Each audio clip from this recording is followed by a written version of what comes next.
ओम नमो भगवते वासुदेवाय। ओम नमो भगवते वासुदेवाय।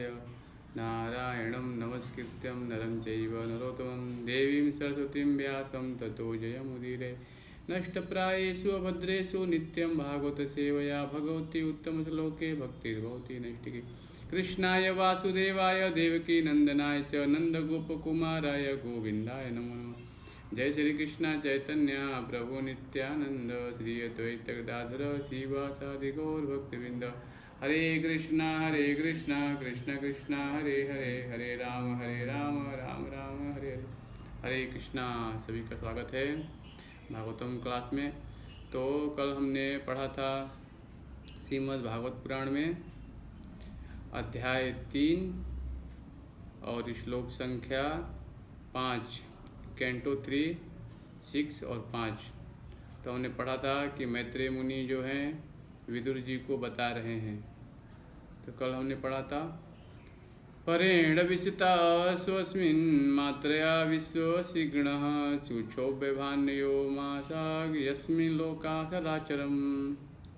परेण यानी भगवान द्वारा, विसिता इस तरह प्रवेश करके, स्वस्मिन् स्वतः, मात्रया श्वास द्वारा, जो ही भगवान ने अपने श्वास रूप में विश्व के सारे तत्वों में प्रवेश किया। विश्व सिकः, विश्व सृष्टि के तत्व, गण यानी सारे, चुक्षोभ यानी रूपांतरित हो गए, अन्यों यानी परस्पर, असाग यानी प्राप्त करके, यस्मिन यानी जिससे, लोका यानी लोक, चर अचर यानी जड़ तथा चेतन।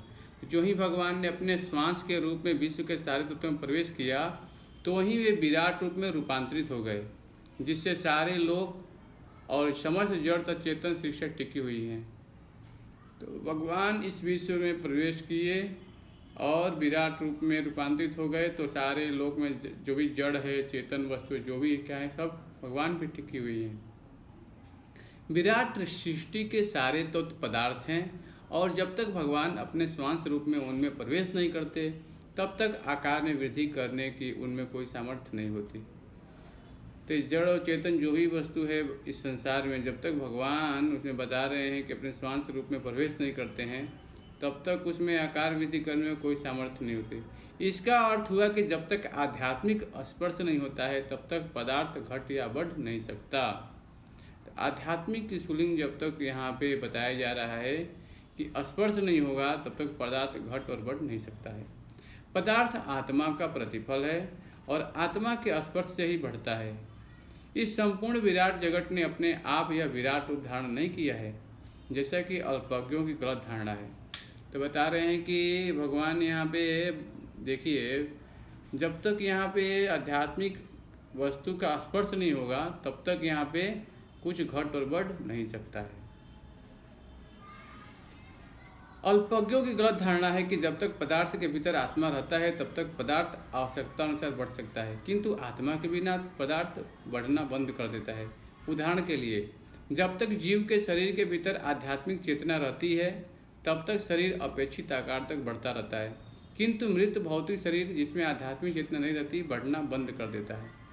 तो सबको ये अनुभव है, पर जब कोई व्यक्ति शरीर छोड़ देता है तब आत्मा निकट जाता है तो बोलते हैं चले गए। हाँ, लेकिन शरीर तो यहीं पड़ा रहता है, क्या चला जाता है? आत्मा चला जाता है, उसमें से आध्यात्मिक स्फुलिंग चला जाता है। तो वही चीज़ यहाँ बताया जाए कि मृत शरीर में जब भौतिक शरीर है, आध्यात्मिक चेतना नहीं रहती है तो बढ़ना बंद कर देता है।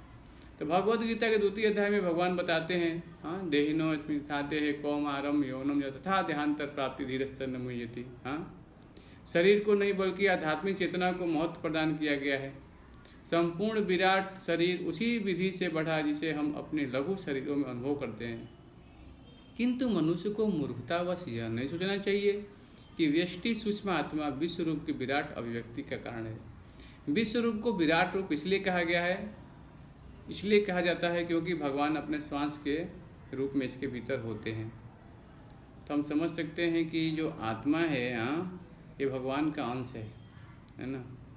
जब ये हमारे शरीर में जब तक ये रहता है तब तक हम बोल पाते हैं, देख पाते हैं, सुन पाते हैं, अनुभव कर पाते हैं हर एक चीज़ को।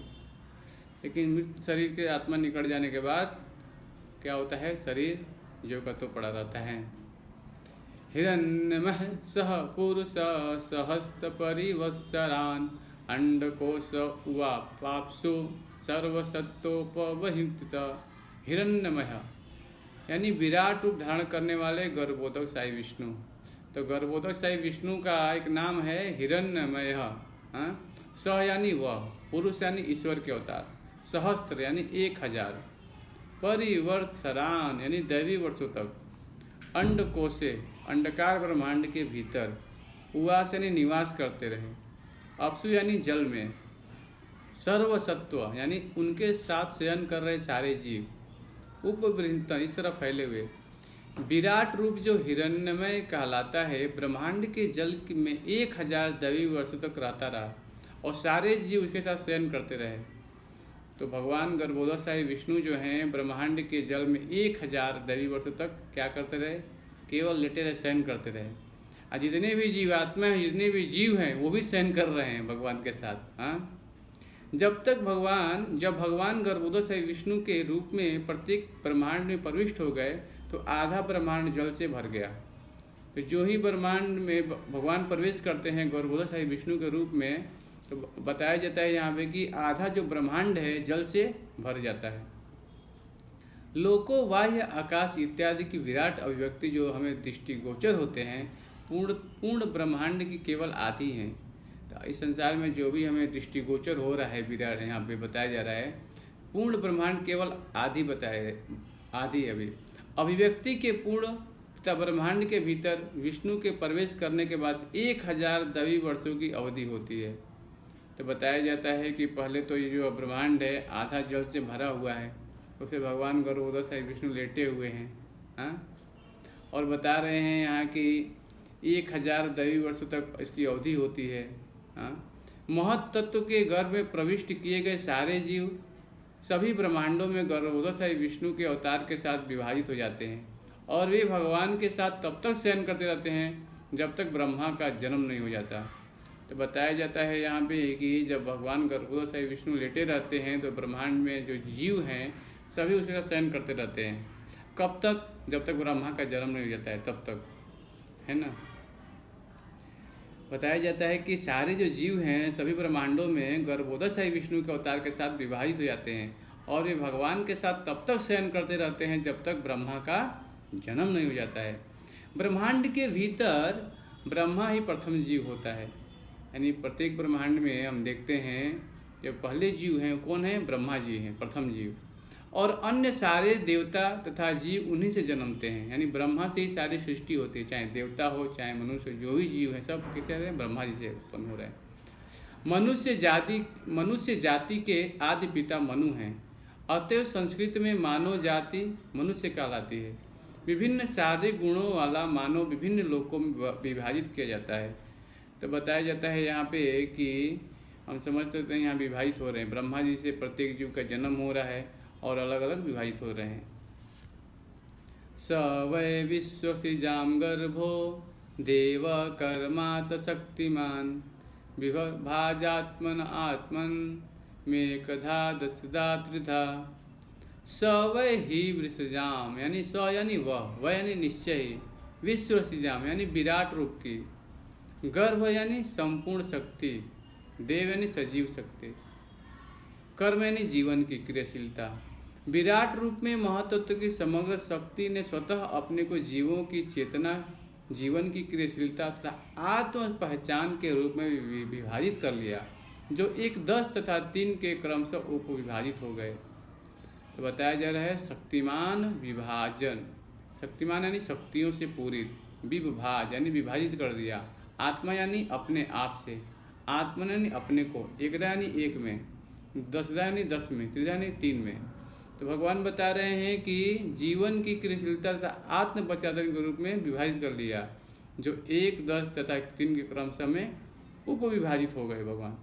चेतना जीव का आत्मा का चिन्ह है, यानी शरीर में जब तक हमें चेतना है मतलब आत्मा है तो चेतना है, इसी का चिन्ह है। आत्मा का अस्तित्व चेतना के रूप में प्रकट होता है। इसे क्या बोलते हैं? इसे बोलते हैं ज्ञान शक्ति।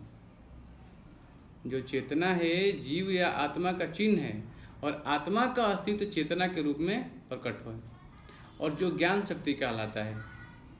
समग्र चेतना विराट रूप की होती है और वही चेतना पृथक पृथक व्यक्तियों में प्रकट होती है। तो जो बताया जा रहा है कि आत्मा का अस्तित्व है चेतना के रूप में, जो हम बोलते हैं ज्ञान शक्ति, जहाँ से हमें ज्ञान आता है ना। मत्त स्मृति ज्ञान अपनुचम भगवान बोलते हैं भगवगीता में। यहाँ तो वही चेतना का पृथक पृथक व्यक्तियों में प्रकट होती है। चेतना का कार्य प्राणवायु के माध्यम से संपन्न किया जाता है। अब चेतना कार्य कैसे करती है? तो प्राणवायु के माध्यम से संपन्न किया जाता है, जो 10 प्रकार की होती है प्राणवायु। ये प्राणवायु कौन सी हैं? प्राण, अपान, उदान, व्यान तथा समान। तो ये 5 बताए गए हैं। और 5 कौन से हैं? नाग, कूर्म, कृकर, देवदत्त तथा धनंजय के रूप में अलग अलग गुणों वाली भी हैं। तो प्राणवायु 10 प्रकार के होते हैं, जो अभी हमने सुना। और क्या क्या है प्राणवायु? तो बताया जाता है यहाँ पे कि प्राण है, अपान है, उदान है, व्यान है, समान है। फिर नाग, कूर्म, कृकर, देवदत्त तथा धनंजय के रूप में अलग अलग गुण वाली भी हैं। आत्मा की चेतना भौतिक वातावरण द्वारा दूषित हो जाती है। कई लोग सारों का प्रश्न होता है ये कि हमारा मन बहुत दूषित है, हमारे विचार दूषित हैं। तो भागवतम यहाँ बता रहा है कि जो प्राणवायु है अलग अलग गुणों वाली, तो इससे क्या हो रहा है? आत्मा जो है ये हमारे शरीर में प्रकृति के 3 गुण हैं, सत्वगुण, रजोगुण, तमोगुण, इससे हम बधे हुए हैं। और आत्मा जो चेतना है भौतिक वातावरण द्वारा दूषित हो जाती है। और इस प्रकार शारीरिक पहचान के मिथ्या अहंकार में विभिन्न कार्यकलाप प्रकट होते हैं। तो हमें समझ पाता है कि आत्मा का ये हमारा वास्तविक जो घर है, आत्मा का यहाँ घर नहीं है। आत्मा घर है भगवान के धाम का, लेकिन शरीर में क्या हो गया? कैद हो गया। प्राणवायु है यहाँ बताया जाता है, यहाँ जो तो बध गया शरीर में आत्मा, है ना। इसीलिए चेतना क्या है? बहुत चेतना हमारा दूषित हो जाता है। और इस प्रकार शारीरिक पहचान मिथ्या अहंकार के विभिन्न कार्यकलाप प्रकट होते हैं। सोचता है मैं शरीर हूँ, मेरा घर है, मेरा मकान है, सब मेरे हैं। मैं और मेरा में व्यक्ति फंस जाता है। यही एक कारण है। देखिए भागवतम यहाँ स्पष्ट बता रहा है, हम शरीर नहीं, हम आत्मा हैं, है ना। लेकिन आत्मा की पहचान जब व्यक्ति शरीर से करने लगता है, सोचता है कि मैं और मेरा, अहंकार हो जाता है, मिथ्या अहंकार। तो बताया जाता है कि आत्मा जो चेतना है भौतिक वातावरण द्वारा दूषित हो जाता है। और इस प्रकार शारीरिक पहचान के मिथ्या अहंकार में विभिन्न कार्यकलाप में प्रकट होते हैं। भगवत गीता 2.41 में इन विभिन्न कार्यकलापों का वर्णन बहुशाखा हनांतांच बुद्ध जो अव्यवसायी नाम के रूप में हुआ है। बद्ध आत्मा शुद्ध चेतना के अभाव में विविध कार्यों से मोहग्रस्त होता रहता है।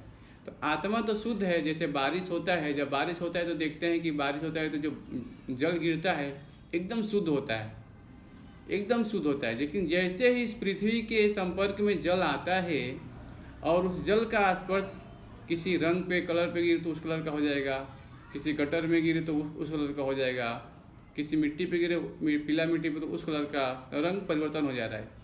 नहीं, आत्मा शुद्ध है, लेकिन जब भौतिक संसर्ग के यहाँ पे बताया जाता है संपर्क में आता है तो क्या होता है? चेतना दूषित हो जाती है। तो यही बताया जाता है कि बद्ध आत्मा शुद्ध चेतना के अभाव में विविध कार्यों में मोहग्रस्त होता रहता है। आत्मा शुद्ध है, लेकिन बद्ध जीवन स्वीकार करने के कारण क्या होता है? चेतना हमारी दूषित हो जाती है और विविध कार्यों से हम मोहग्रस्त हो जाते हैं। शुद्ध चेतना अवस्था में केवल एक ही कार्य होता है। क्या होता है वो? व्यष्टि आत्मा की चेतना उस समय परम चेतना से एक हो जाती है और जब इन दोनों के मध्य पूर्ण समन्वय होता है। यहाँ भगवान और भक्त के बारे में चर्चा हो रही है कि जब जो आत्मा है भगवान की सेवा में लगता है तभी ये क्या होता है? चेतना हमारी शुद्ध होगी। अद्वैतवादी का विश्वास है कि चेतना केवल एक होती है, जबकि सातवों अर्थात भक्तों का विश्वास है यद्यपि चेतना निसंदेह एक है, किंतु उनमें तालमेल होने से ही वे एक है। व्यष्टि चेतना को परम चेतना के साथ जुड़ जाने की सलाह दी जाती है, जैसा कि भगवत गीता में 18.66 में भगवान ने उपदेश दिया है। सर्वधर्मान परित्यज्यम मामेकम शरणम व्रज। व्यष्टि चेतना जो अर्जुन को बता रही परम चेतना के साथ रहने की और इस तरह अपनी सचेतन शुद्धता बनाए रखने की सलाह दी जाती है। तो भगवान भगवत में अर्जुन को बताते हैं, देखो तुम अपना मन मुझको दे दो फिर युद्ध करो। तो हम देखते हैं कि अर्जुन को बाण भी चलाना है और भगवान के साथ मन को भी देना है, जो भगवान बोले उस कार्य को भी करना है। हाँ, तो ऐसे ही हमारा जीवन होना चाहिए भक्ति कार्यकलापों में। भगवान का निरंतर स्मरण करते हुए कार्य करेंगे तो बताया जाता है कि हमें चेतना शुद्ध हो जाएगी, है ना, और हमारा भगवान के साथ संबंध स्थापित होगा। तो व्यष्टि चेतना जो अर्जुन जो है परम चेतना के साथ क्या रहने के लिए अपनी जो सचेतन चेतना बनाए रखने के लिए, शुद्धता के लिए बनाए रखने के लिए सलाह दी जाता है। चेतना के कार्यकलापों को बंद करने का प्रयास मूर्खता है। देखिए हम क्या है, हम बिना सोच विचार किए चाहे कुछ भी कार्य नहीं रह सकते हैं। प्रत्येक व्यक्ति कुछ ना कुछ आनंद चाहिए जीवन में, बिना आनंद के एक क्षण भी नहीं रह सकते हम, क्योंकि आत्मा का शाश्वत तो उसका आनंद में है ना, उसको आनंद चाहिए। वही चीज़ यहाँ बताया जाए, चेतना के कार्यकलापों को बंद करने का प्रयास मूर्खता है, किंतु भगवान के साथ जोड़कर उन्हें शुद्ध किया जा सकता है। तो हमें समझना पड़ेगा कनेक्शन कैसे बैठे भगवान के साथ। हाँ, तो भागवतम बता रहे हैं यहाँ पे कि भगवान के नाम का जप करेंगे, भगवान के भगवत गीता भागवतम पढ़ेंगे तभी हमारा संबंध स्थापित हो गया। अगर किसी व्यक्ति के बारे में जानना है तो उसके बारे में किसी से पूछना पड़ेगा, उसके साथ बैठना पड़ेगा, व्यक्ति को कोई बताएगा तब जान पाएंगे। उसी तरह भगवान को जानने के लिए भागवतम भगवत गीता जो भगवान ने स्वयं दिया है वो हमें मैनुअल पालन करना पड़ेगा, तभी हम समझ सकते हैं, अन्यथा उन्हें समझना बहुत मुश्किल है।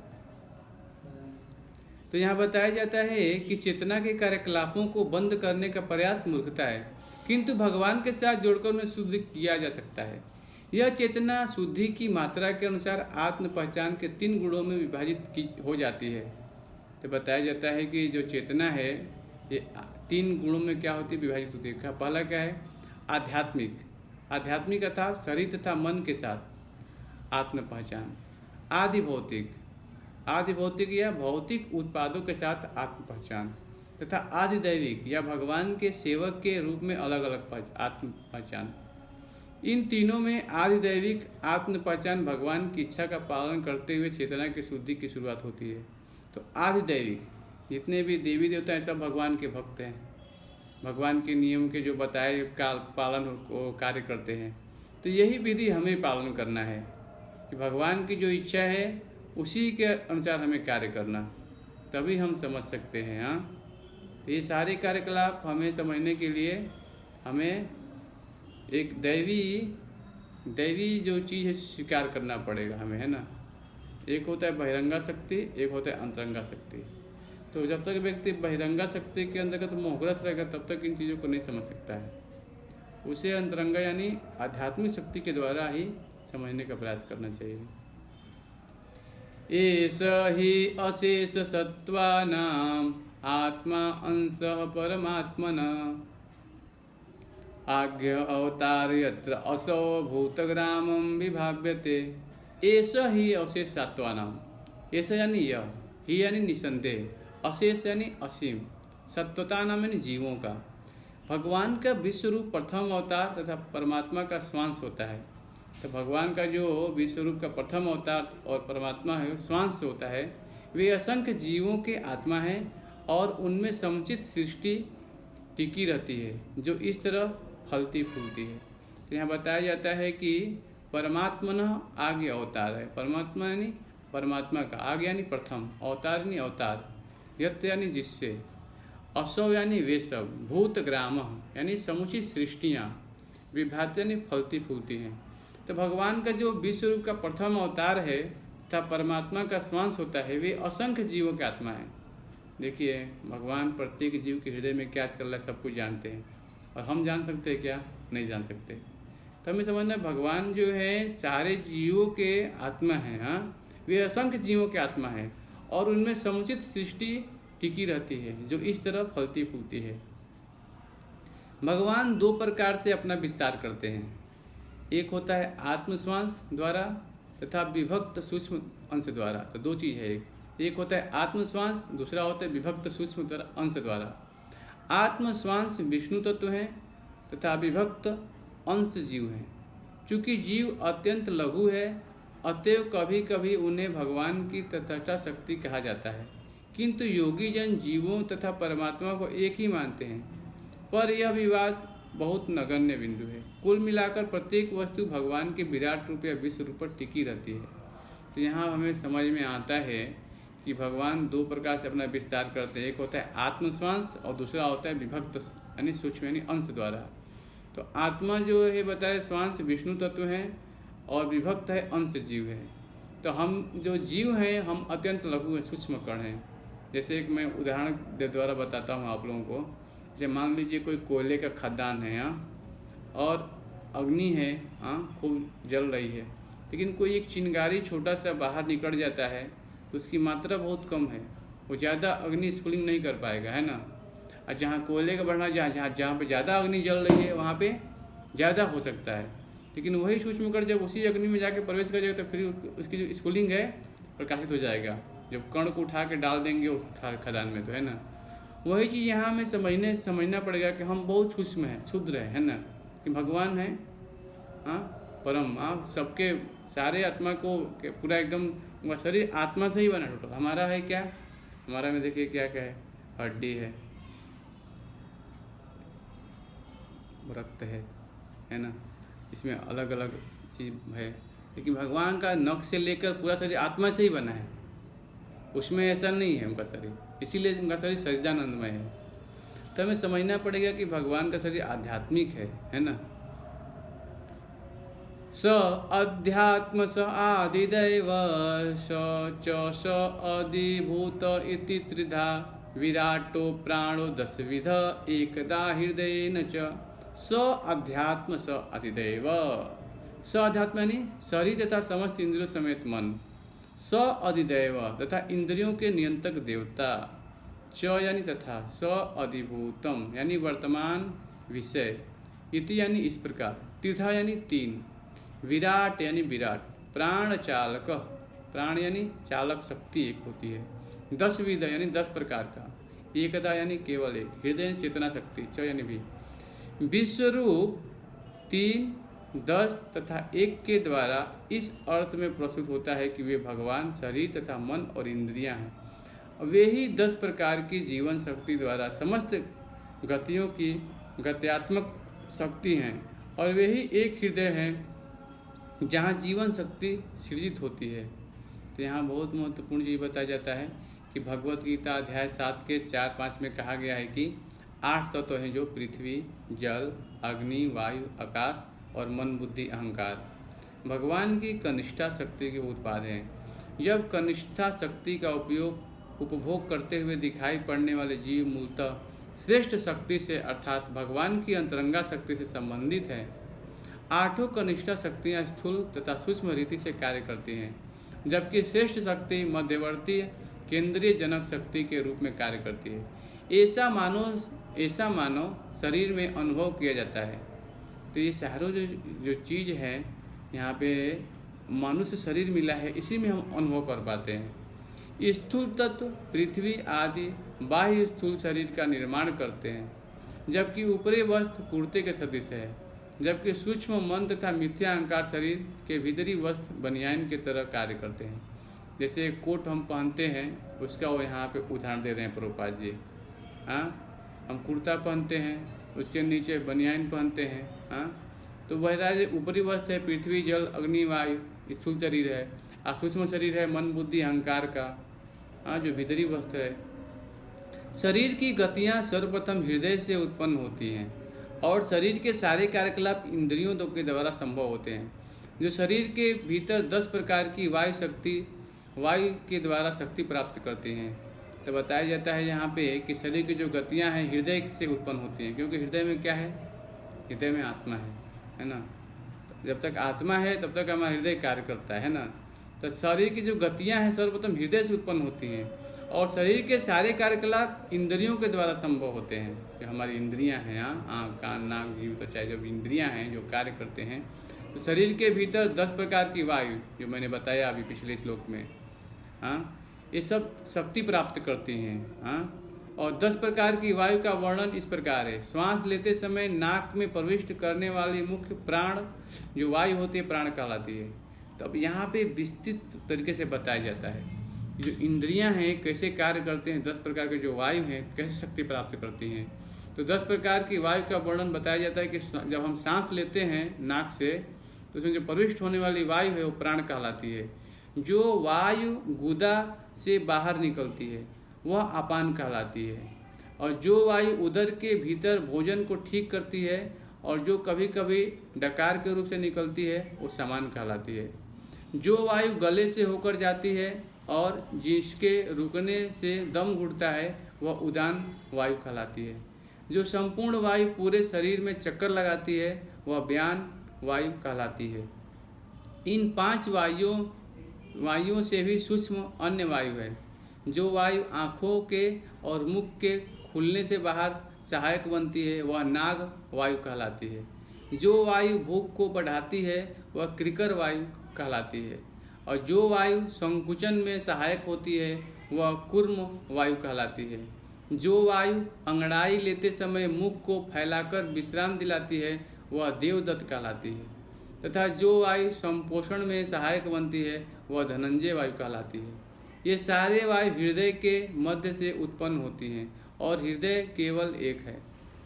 तो भगवान ने शरीर ऐसा बनाया है हमें यहाँ इतने सारे चीज़ 10 प्रकार के वायु कैसे कार्य करते हैं यहाँ पे विस्तृत वर्णन भागवतों में बताया जा रहा है। हाँ, एक एक वायु के एक कार्य है, सब चीज़ यहाँ पे मालूम चल रहा है। यह मध्यवर्ती शक्ति भगवान की श्रेष्ठ शक्ति है जो हृदय के भीतर शरीर के आत्मा के साथ आसीन है, जो भगवान के मार्गदर्शन में कार्य करता है। इसकी व्याख्या भगवत गीता के 15वें अध्याय के 15वें श्लोक में इस प्रकार हुई है। सर्वस्य चाहम हृदि सन्निविष्टो मत्त स्मृति ज्ञानपोहनम च वेदेषु सर्वे अहमेव वेद्यो वेदांत कृत देव चाहम। संपूर्ण मध्यवर्ती शक्ति भगवान द्वारा हृदय से उत्पन्न की जाती है जो वहाँ पर स्थित होते हैं। तो बताया जाता है कि संपूर्ण जो मध्यवर्ती शक्ति है वो भगवान के द्वारा हृदय से उत्पन्न की जा रही है और वहीं पे स्थित होते हैं और स्मरण करने तथा विस्मरण करने में बद्ध जीव की सहायता करते हैं।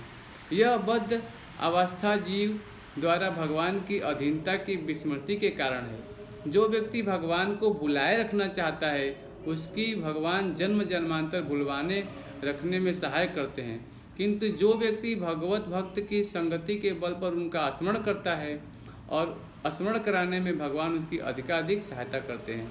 इस तरह बद्ध आत्मा अंततोगत भगवत धाम वापस जा सकता है। यहाँ पे स्पष्ट बताया जाता है कि प्रत्येक जीव की इच्छा है, अगर वो भगवान को याद करना चाहता है तो भगवत भक्तों के माध्यम से भगवान उसको याद दिलाएंगे, और जो भगवान को भूलना चाहता है तो भगवान एक बाण चलाते हैं, नाम है अविद्या। एक बार भगवान जब जिस व्यक्ति के अविद्या के बाण चला देते हैं तो क्या मजाल कि कोई व्यक्ति भगवान को याद कर ले। तो यही चीज़ यहाँ बताया जा रहा है कि जो स्मरण और विस्मरण करने में बद्ध जीव की सहायता करते भगवान। अगर बद्ध जो अवस्था में जीव है अगर भगवान की अधीनता की विस्मृति के कारण है, क्योंकि अधीनता को स्वीकार नहीं करता है। हाँ, मालिक है नौकर है, अगर नौकर मालिक की सेवा नहीं करेगा, अधीनता स्वीकार नहीं करेगा तो मालिक रखेगा क्या अपने घर में? नहीं रखेगा। तो समझना पड़ेगा कि हमें अधीनता भगवान की स्वीकार करना ही चाहिए, क्योंकि हम भगवान के अंश है तो हमें भगवान की सेवा करना ही चाहिए। तो भगवान की सेवा करने के लिए यहाँ बताया जा रहा है कि भगवत भक्तों के माध्यम से श्रवण करना, भगवान की कथा को श्रवण करना, उनकी क्योंकि भक्ति बताते हैं भगवान की सेवा कैसे करनी है। हाँ, तो भगवान क्या करेंगे? बुद्धि प्रदान करेंगे, है ना। भगवान द्वारा दी जाने वाली सिद्धि भी सहायता की विधि का वर्णन भगवत गीता के 10वें अध्याय के 10वें श्लोक में इस प्रकार हुआ है। तेषां सतत युक्तानां भजतां प्रीति पूर्वकं ददामि बुद्धि योगम तम येन मामुपयान्ति ते।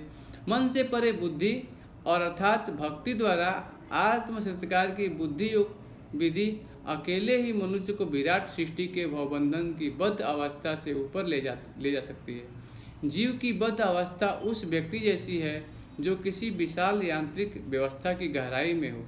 मानसिक चिंतक अनेकों जन्मों के चिंतन के बाद ही बुद्धि योग के बिंदु तक पहुंच सकते हैं, किंतु बुद्धिमान व्यक्ति जो मन के ऊपर बुद्धि स्तर से प्रारंभ करता है आत्म सत्कार में तीव्र प्रगति करता है।